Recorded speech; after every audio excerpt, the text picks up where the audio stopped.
Welcome to Of Seed and Soil. I am Sommer Sibilly-Brown, your host, and we are happy to have you join us on another edition of our podcast in which we talk about the unincorporated voices of food, farming, and freedom. This podcast is happening in the U.S. Virgin Islands and hopefully spanning across the Caribbean, and we talk about uplifting the stories of our food system. And today we are going to talk about the food system and the connectedness between the U.S. Virgin Islands and Vieques because our guest is Eira and she's here visiting us from Vieques. And she represents La Colmena Cimarrona. Siempre te está. Hi, Eira, how are you? Hola, I'm really good. Thank you for having me here. So you know Prima. I'm gonna call you Prima because that's what we call each other. I love your energy and I love your smile and I love the laughter and like the joy you bring to the work of like farming and food systems. So I imagine hopefully we'll be laughing a lot as we go through this iteration of a non-bilingual bilingual podcast episode, right? So we're gonna ask from the audience, we're gonna ask a little bit of grace because we're navigating two languages where people are both partially fluent, right? Sí. Sí. Okay. Está bien. Todo bien. All right. Sí, sí. So the first question that I think is helpful to everybody is, who are you? So my name is Eira Rodríguez. I'm from Vieques, Puerto Rico. I work as a facilitadora in La Colmena Cimarrona. So yeah. Facilitadora. So a facilitator. Yeah. That word. You're like, yeah, that one, what she said. Yeah, no. So you work as a facilitator for La Colmena Cimarrona. Yeah. Let's do the basics. Do you have brothers, sisters, only child? Well, actually, I'm a twin sister. You're a twin? I'm a twin. Like identical? No, we're totally different people. Okay. She's more like from the city, and I am more like Una hippie. like Sí, una jíbara completa. Yeah, that's completely country, completely farming, right? I didn't know that you were a twin. This is awesome. Sí, and I also have an older sister from my dad's side. Okay. Yeah. So, Vieques, you have a twin sister. You've lived there your whole life? Yeah, my whole life. Yeah, since we were born, Vieques doesn't have a hospital right now. We've been like, after Hurricane Maria, we've been without a hospital, an emergency system. People, as some Croats, has to travel to the main island to have an emergency care. Yeah, exactly. Even for things like giving birth. Yeah, exactly. But you were born on Vieques. No. Was like in 2013, that year, the little kids can be born at the time. And I think was just 1 year, and my nephew was one of that little kids that came born. So right now he's 12 years old. So yeah, since that, nobody can be born. So no, I'm making a correlation. So just for a listening audience, I'm going to go through the fact that where Vieques is. So Vieques is a small island off of Puerto Rico. Yeah. How big is Vieques? It's about 52 square miles around. So for me, that's someplace in between the size of St. Croix and the size of St. Thomas, because St. Croix is 84 and St. Thomas is 34 square miles. So they're not the same, but they both anchor off where there's hospitals in St. Thomas and St. Croix, but not in St. John. So St. John, which I believe is much smaller, and I won't say the square miles because I don't know it. Like we could look that up. But St. Johnians have to leave St. John to go to St. Thomas, to the hospital to be born. Much like Viequense have to leave Vieques to go to Puerto Rico to be born and then come back. So like that's just one thing we have in common. Yeah. This conversation is about agriculture, but I also like the infrastructure and the structure of our islands are very similar, though we speak different languages, right? And it feels like sometimes we're worlds apart. We're experiencing the same things, right? A little bit. Back to agriculture. So You live on Vieques. How did you start farming? Like, where did that come in your life? That's a cute story. So It is a cute story. You're like, it's so cute. Okay, tell me. I want yeah, because I like at first I used to work at a distillery in the island of Vieques, and then at that time the owner of the distillery, he has his own fruits growing up, because it's really expensive, bringing stuff to Vieques. So he started farming over there, and then at one time he was like, Eira, turn on the tractor, go ahead and bring me some dirt, and then bring here, and then you see those three lemon trees. I want you to farm that. Como sembrarlo, quiero que lo Yeah, siembres. plant it. I was like, oh, sure, but I don't know how to drive a tractor. He was like, okay, it's no problem, just go ahead. And I went there, I turned on the tractor. You see this? If you press here is front, if you press here is back, and you have it. Trial by fire. You just like, get on. You can do it. This is forward, this is backward, go. That's it. And then I was like, oh, okay. When I get there, I feel so power, and I'm like, yeah, man, I'm in the tractor. And then after that, I stopped working in the distillery, and then I went to start volunteering in the La Colmena Cimarrona. So, okay. Como que, That's like empuje, right? They pushed you into it. You didn't go looking for farming. No. You were working in a distillery, and the name of the distiller was just like, do it. And you did it. Are the trees existing today? Yeah, still? they're actually having lemons right now. Okay. Those are my palitos, even though they don't say it. ¿Qué palitos? What's that in English? Palitos are tiny trees. Those are your tiny trees. Wonderful. So you said, and then you went to volunteer at La Colmena Cimarrona. What is La Colmena Cimarrona? So La Colmena Cimarrona is an organization. Wow, telling this in English is so different. Say it in Spanish and then we could go through it. La Colmena Cimarrona es una organización sin fines de lucro que se dedica a sembrar y a educar a las personas de Vieques sobre la soberanía alimentaria. So for us, it's really important to know it's not just farming islands, teaching everyone to know that we have food, we can grow our own food, because one of the first needs of the island is when we get to the supermarket or tiny markets, we cannot find everything there. So we can it's normal. Sadly, it's normal for us. Go to the supermarket and see me empty, and we're like, oh, okay, we can go to another store and we can just find it. But that's not like the normal rule. You should go and buy your stuff and be able to have it. So let me see, because I know you said it in Spanish and you said it in English, but I'm going to say it too, right? Basically, what you're saying is La Colmena Cimarrona is an organization or a collective of people in Vieques who think that it is important to teach people about planting, to educate the community about farming, to make sure that people have access to nutrition. Right. Right? How do you say nutrition in Spanish? Nutrición. ¿Y qué alimento? Food? Food.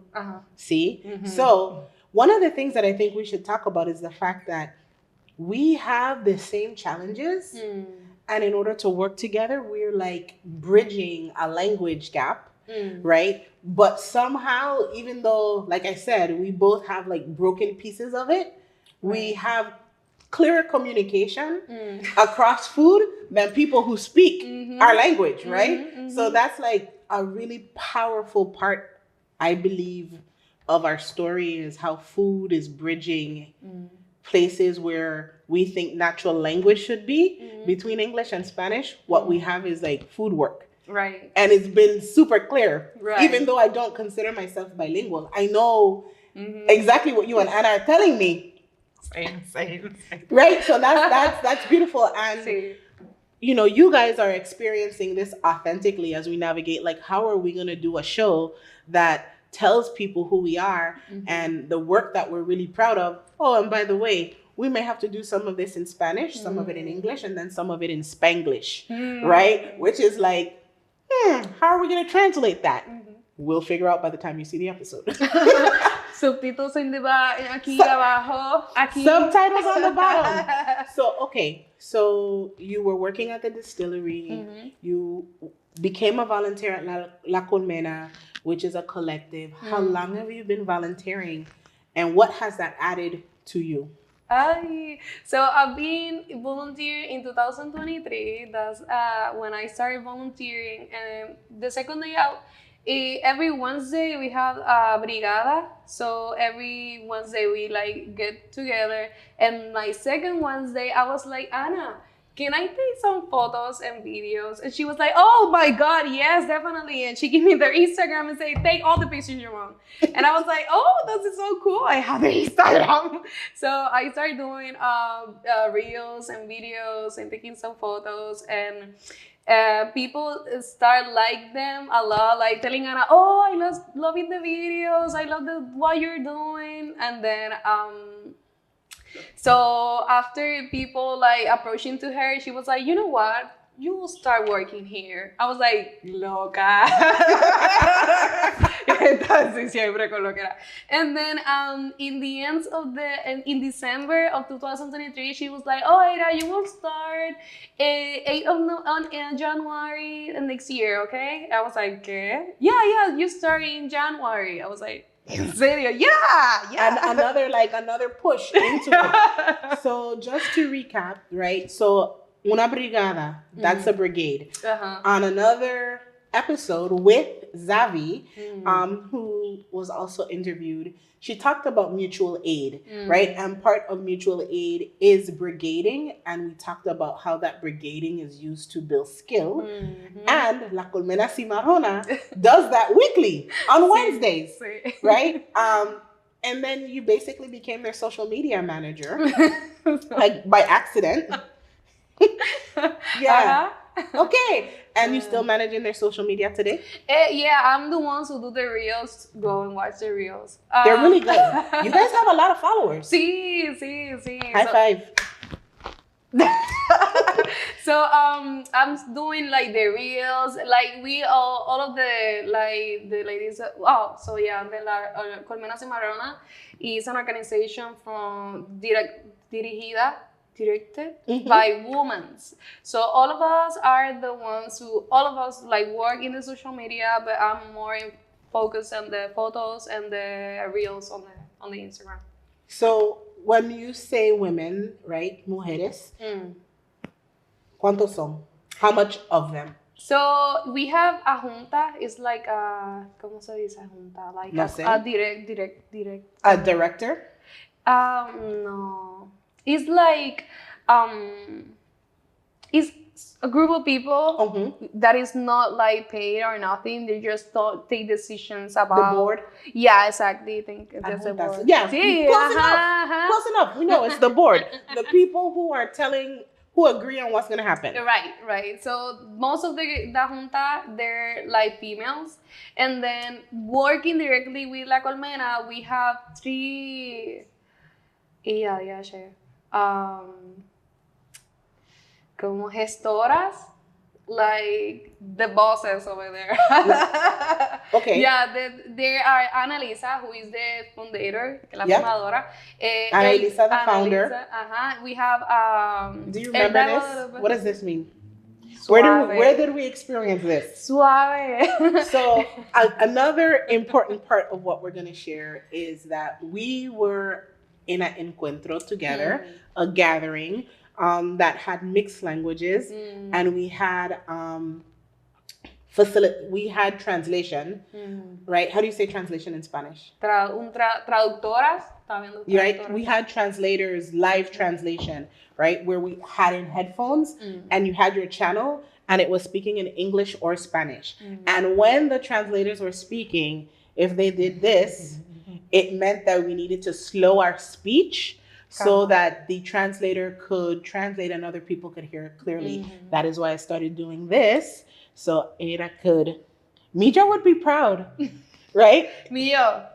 We have to make sure she sees these episodes. So she saw that we learned something. And it was really focused in language justice. And when bringing people together who speak different languages, giving people the autonomy and the opportunity to speak in their language, to speak in gender neutral language, right? And so you can slow down. We don't have to rush. Okay. So you were saying at La Colmena Cimarrona, there are 3 major bosses. And then the fundator is Annalisa. And then the co-fundator is Elda Guadalupe. And then now is Catherine Martinez doing the Historia stuff. And then we also have Ilandra Guadalupe. Sí, Ilandra Guadalupe. And she's doing the administration stuff. And I am the facilitadora, who is the one that make everything easy. Like cleaning up, having the stuff in the farm. And we also have another facilitator that he's a male, and we are really proud that we have him there because he's a young boy. He's a young male, Young man. And then he, in Vieques, is sadly like people of his males of his age. He just go and works in streets and to selling. How old is he? He's 20 something, maybe 20 to 21. Yes, he's really young. And people at that age in Vieques is like, it's really hard to get like secure jobs. Like if you want a job, you just be like good paid, you have to work with the mayor stuff, in the government stuff, or you have to work with the tourism. And then when you're not bilingual, speak both languages, it's really hard to you to have a good job with a good pay. So we're really proud that he's like choosing working with us, because we're not easy. Be around a lot of ladies. So the thing that I really impressed me, like really impressed me when I went to Vieques for the gathering that we had, and was that it was all not just ladies, but it was all young ladies, right? Like people ages 20 maybe to 35, right? Like that's not what it looks like or feels like on St. Croix. St. Croix is like everybody is like 40 to like 56. There are some young people who are coming, but like in Vieques, what I experienced was a very young, vibrant movement, like full of power, like people, like it was just a different energy. It was beautiful. And I was like, where did they get all these young women who were like lifting bags and moving vans and like chopping trees? Like all the women had machetes and was like like it was but a very welcoming experience. You guys were very loving, you guys were very kind, you guys were very open, right? So it was like this mix of beautiful and capable and strong, but like soft and caring and helpful. That's what I like. That's how I experienced La Colmena Cimarrona. Like, yeah, really beautiful. So, okay, so outside of providing the social media, what are some of the practices or things that you guys do with farming, and how much land are you farming? Like, what makes La Colmena Cimarrona different? So La Colmena Cimarrona is 20 acres right now. So right now we are renting that space to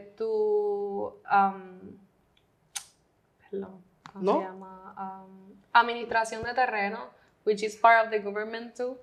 And then is like $800 per month to rent the total 20 acres. Yeah. Okay. So for us it's like really expensive right now. Working in the land is just me, Annalisa, and Brian, and then we are the ones who are taking care around the 10 acres that we are having cleaning right now. So it's 3 people working 10 acres. Yeah, it's really hard. What are some of the types of things you guys are growing? So we're trying, like, Vieques is really dry. It's not raining too much. Sometimes we can see all the rain and the clouds going. Coming to St. Croix? Passing the island and go to the main island to the Yunque. We're like, man, come on. So we having right now gatherings from the Caribbean through the internet. That's why we having the encuentro with the most of the people who are in like being around this ¿Cómo se dice? So we having the Zooms and the gathering and talking about the shit. I can carry the bridge here for us. Gracias. So we have in our WhatsApp chat, so we use technology, WhatsApp and Zoom to stay connected. And in the WhatsApp chat, the name is Agroculturas de Caribe. Agriculturas de Caribe, right. Right, but what it means is basically it's like Caribbean agriculturalist, or it's a Caribbean farmers group, right, where we're talking to people from Haiti, St. Kitts, Jamaica, St. Croix, San Andres, Colombia, where we're gonna go. So we can talk about that in a little bit. But like the Dominican Republic, right? Just different farmers. And it's funny because this is like in this chat, there's French, Spanish, and English speaking people, and we're always talking to each other and sharing pictures. And again, food is a bridge. So one of the things that La Colmena has done, that Eira is trying to share, is that you guys have really facilitated hosting that chat and bringing us all together, right? And keeping us talking, and then bringing us together in person. Right. We did that. You did that. I just you did that. And the mechanism, like we were on Zoom for a year, talking to each other, and we had translators again online. La Colmena would host the call. They did really cute icebreaker activities. And then we just kept it going. Right. So through those meetings, we're like learning a lot about other brothers and sisters that are in farming. So right now we're trying to like collect all that information and bring it to the land. And right now we're having a lot of tree fruits. We having bananas, papayas. We having grapefruit. We having guava trees. We having like most of the trees are fruit from same island, like seeds from the same island. And then we're knowing that that Vieques is really dry, so we're stopping making beds, like the tiny like beds that we have. So we're having a place for just beds, and then most of the place we're having is for trying to more do like plants more fruits. Yeah. And then I talking to Annalisa that one of the things we really know is about by the sunflowers. So a lot of people come to the La Colmena asking for sunflowers. We plant sunflowers because of the bees. They help a lot of the finca to grow passion fruit, to grow like all these like amazing fruits from the island. So yeah, so we are like, ¿cómo se dice? Pollination? No. We do like like it's not monoculture. Yes, I see.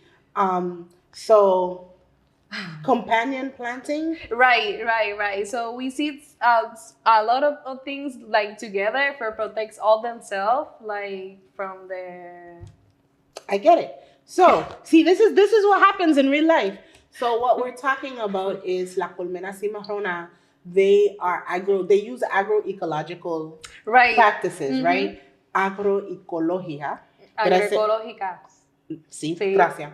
Right? And that means that we use practices that don't like use pesticide, but are basically land-based and mimic the way things happen in nature. And so we're planting these fruit trees together so that they have a better chance of surviving. Right. One thing that I thought was interesting that before we move on, I want to do, every tree you just named, if I'm going to say it in English and you say it in Spanish, because I did this with Omar. And it was really helpful because sí. like, for instance, groseria. Where would I ever learn that word? Which is gooseberry, right? Gooseberry. We also have it in La Colmena. Right? So, banana. Guineo. Guineo and plátano. También. So, plantain and guineo, right? So, guava, Guayaba. guayaba, passion fruit. Parcha. ¿Cómo se dice? Well, what else did you say? So you said banana. Papaya.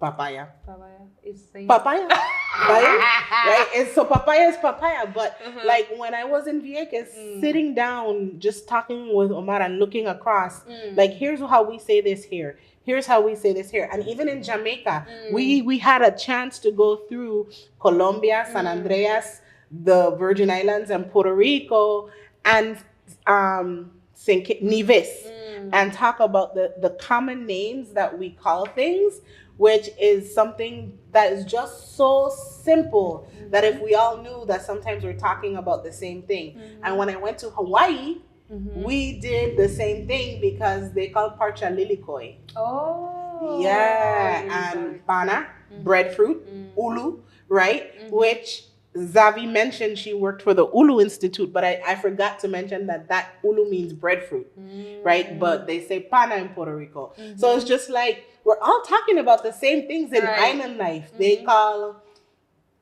malanga, taro, and I believe we call it, oh my gosh, what we don't call it? Before we get, dashin. That's what we don't call it, right? Oh, but dashin. It's the same.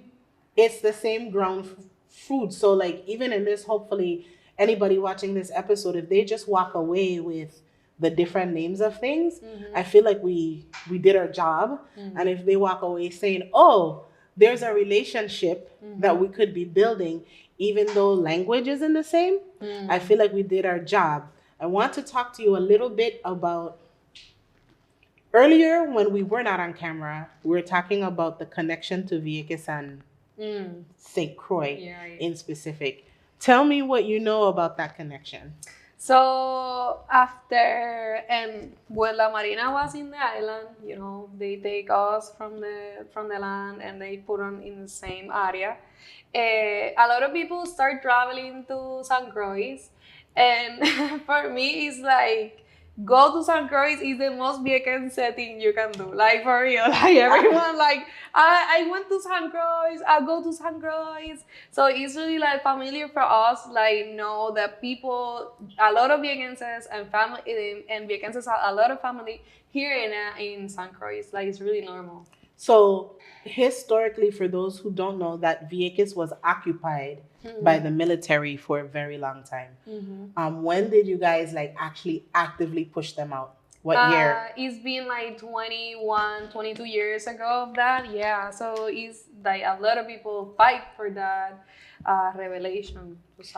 So during that time period where the Vieques was militarized and they pushed the Viequense to certain parts of the island, in common timelines, right? The sugarcane industry is booming here in the Virgin Islands. So we're talking about Estate Bethlehem, the Bethlehem Sugar Factory. And what that means is that there's an opportunity for Viequense people to find work and build lives on the island of St. Croix. So many of those families travel from Vieques to St. Croix.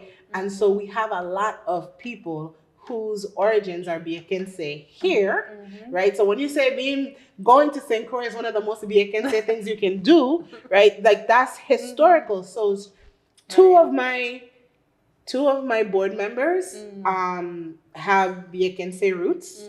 One has Culebran roots, and two guests, Tariq and Tamara, who are on a podcast where we focused on like land, on this podcast where we focused on land, they both had Viequense origins, right? So just in this small little season 1 and what powers good food, the relationship with Vieques comes up.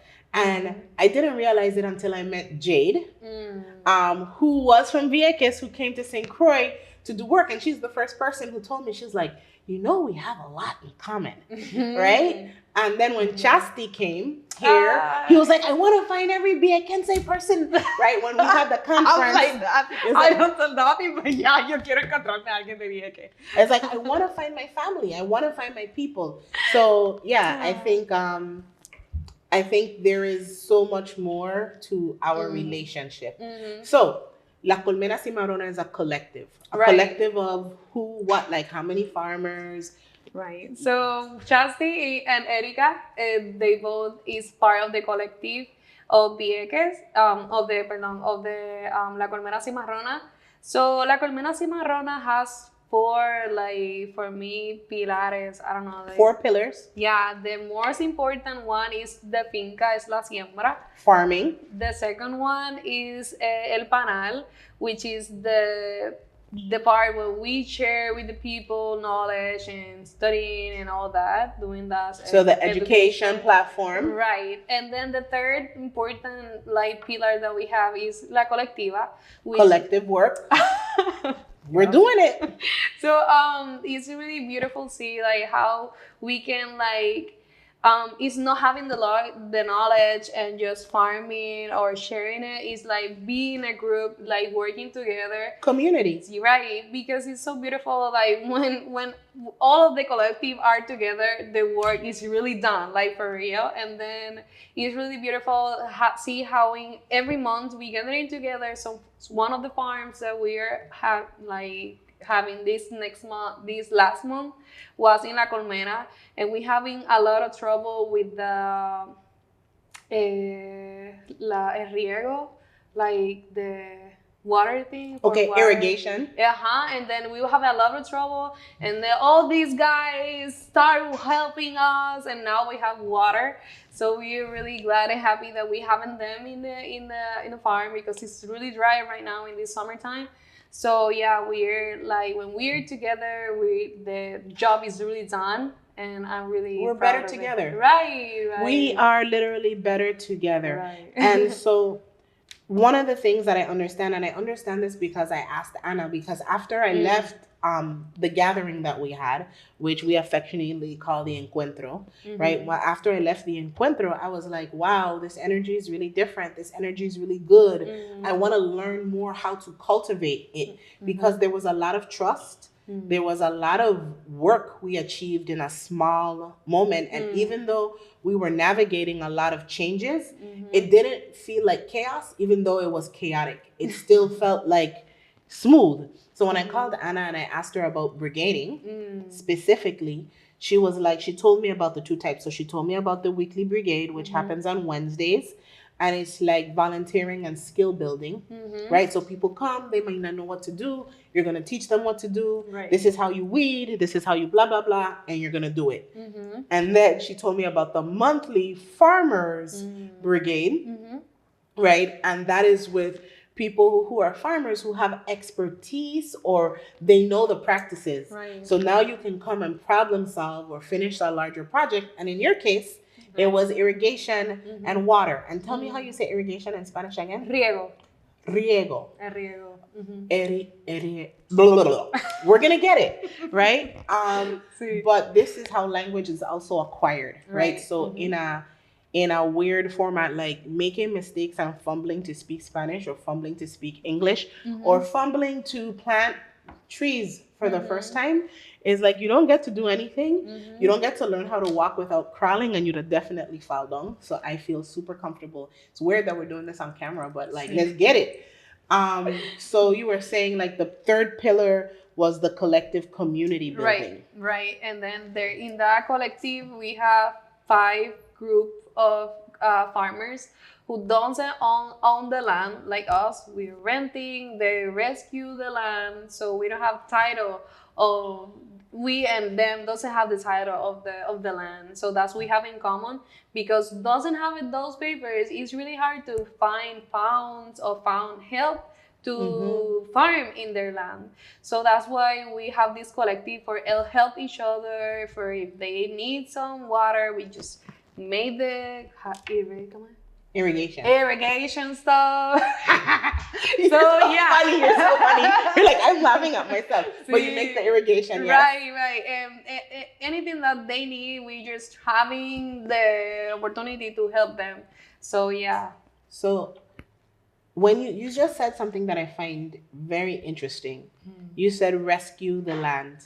How does one rescue land? What does that mean? What does rescuing the land look like? Ooh, So yes.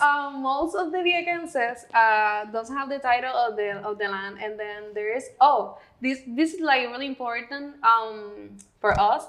La Colmena, the name of organization is based of this historic thing about rescue lands. Okay. So La Colmena, we choose La Colmena because around 20 years ago, more than, we have a barrio called Monte Carmelo.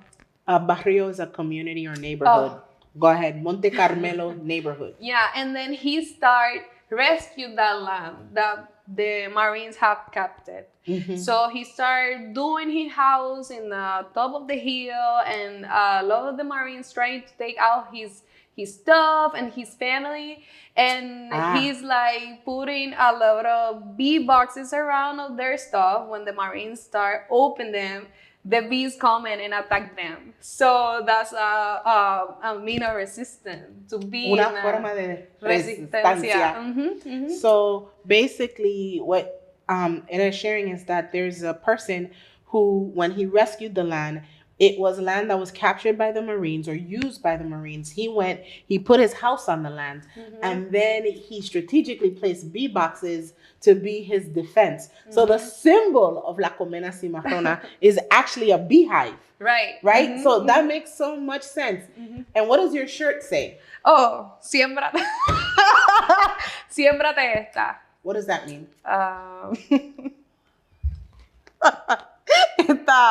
So it's like ¿cómo se dice doble sentido? It has two meanings? Something like that. Yeah, it's like, see this. I don't know how to say it. It's Like we're always here? It's like really Spanish. No sé. Okay, so we will figure out how to translate siempre te está. Puerto Ricans are really like doble sentido. How to say doble sentido? I know what you mean. It's like double entendre. See, but one thing means it means this, but it also means that. Right. Yeah. In a sexual way. Oh, okay. So then we can't. Siémbrate esta. Wow. Okay. That is like for Obsidian Soil After Dark. I want to learn. We're going to talk about this off camera. But to round out this conversation, if you could tell any person anywhere in the world the importance of rescuing land. Right. So, like, what does that mean to you? It means like that's like our first like problem. Like every Viequense is really worried about our land because it's this is like really hard to talk about because it's like they giving como regalándole nuestra tierra a la gente. They're giving us our land. Like we don't have any value. Like we are like como una cosa. Like they are just selling these lands to these white people. They don't care about our language. They don't care about our culture. They don't care about us. They don't care about anything. They just want a pretty big house with a big fence to nobody to see and be in front of the playa. And they forget that we are from there. So we take out the Marines walking around the streets with their guns and all that, and now we having these white people walking around with their jeeps or they sillas de playa walking around, and then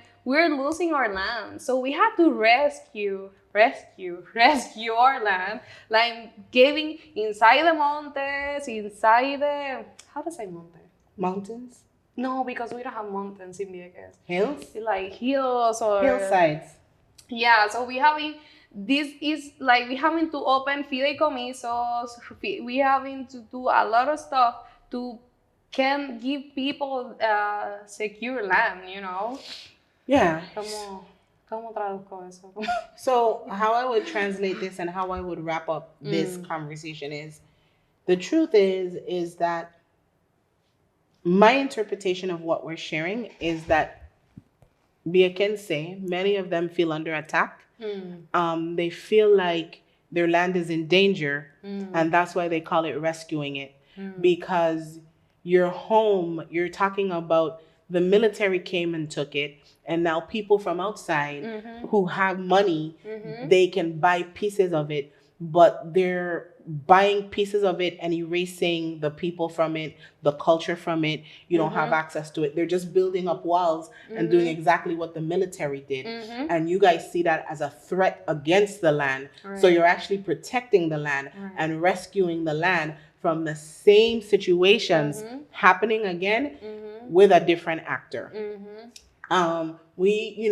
This is like conversation one. We're gonna have more conversations over time, and we're gonna invite more Vieques, more people from Puerto Rico and other islands to share these kind of stories, because that's the purpose of the podcast. So if you just listened to the multilingual episode of Seed and Soil, we'll ask you to subscribe, like, comment.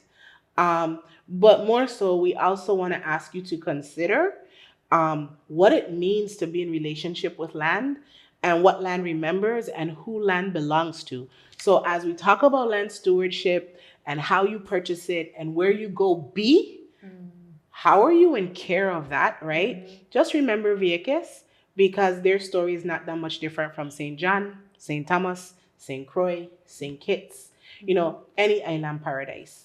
So thank you for watching.